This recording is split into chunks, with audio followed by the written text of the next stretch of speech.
तो हेलो दोस्तों, आप सभी का स्वागत है आज के इस नए वीडियो में नए टॉपिक के साथ। आशा करता हूं आप सभी बहुत ही मस्त होंगे और अपने अपने पढ़ाई में तेजी के साथ व्यस्त होंगे।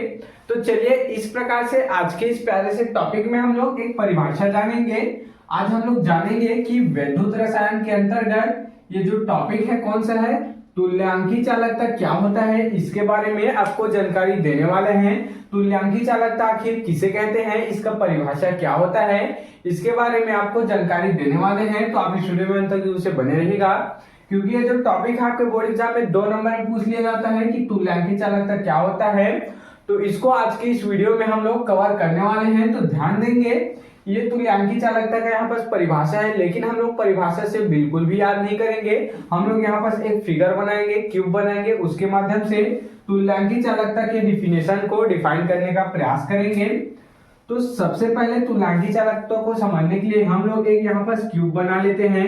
क्या बना लेते हैं हम लोग, एक यहाँ पास क्यूब बना लेते हैं कुछ इस प्रकार से।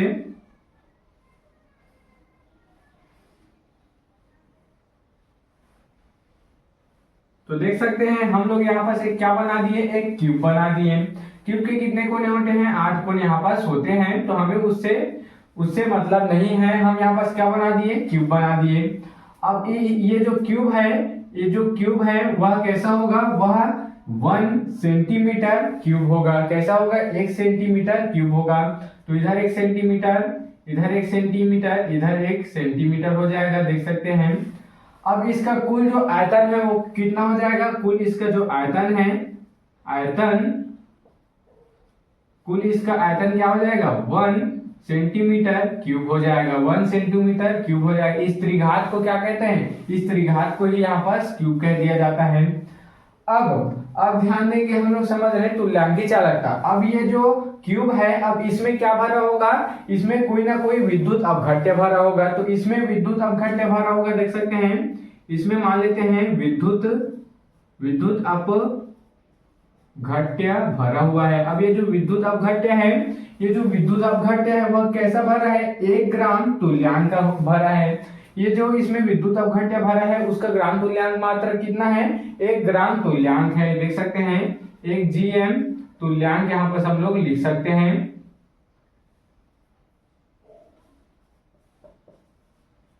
अब ध्यान देंगे, अब इसका परिभाषा यहीं से समझ आ जाएगा।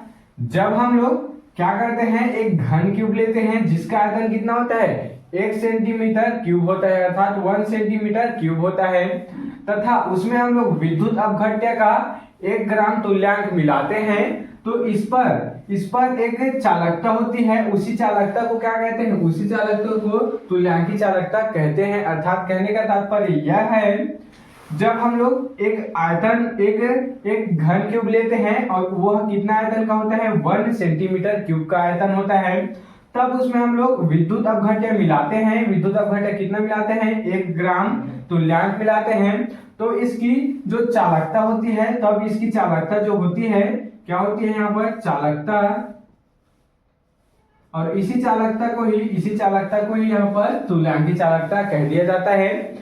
आशा करता हूं परिभाषा यहीं से क्लियर हो गया होगा आपको। परिभाषा में कैसे लिखना है, जब हम लोग एक घन क्यूब लेते हैं जिसका आयतन कितना होता है, 1 सेंटीमीटर क्यूब होता है, तथा उसमें हम लोग क्या करते हैं, विद्युत अपघट्य मिला देते हैं। कितना विद्युत अपघट्य, 1 ग्राम तुल्यांक विद्युत अपघट्य मिला देते हैं, तब उसकी जो चालकता होती है उसी को ही तुल्यांकी चालकता यहाँ पास कह दिया जाता है। इसी को परिभाषा के माध्यम से देख लेते हैं।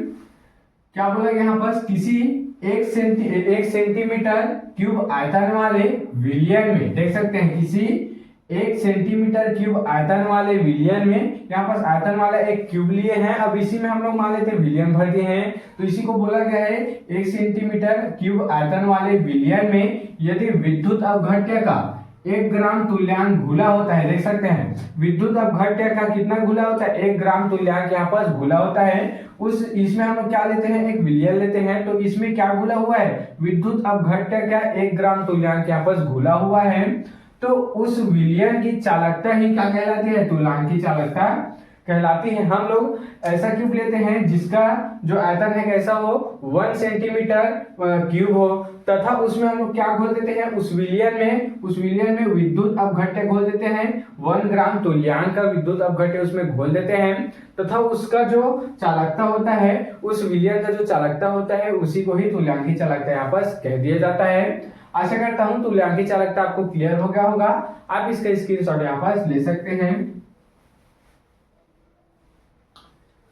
तो आशा करता हूं कि आपको तुल्यांकी चालकता आसानी से क्लियर हो गया होगा। अगर आपको जो टॉपिक है समझ में आया होगा तो प्लीज चैनल को जल्दी से सब्सक्राइब करके बेल वाले आइकन को दबाकर प्रेस कर लीजिएगा, ताकि आपको मेरी ऐसी अच्छे इंफॉर्मेटिव वीडियो की नोटिफिकेशन सबसे पहले आप तक ही पहुंचती रहे।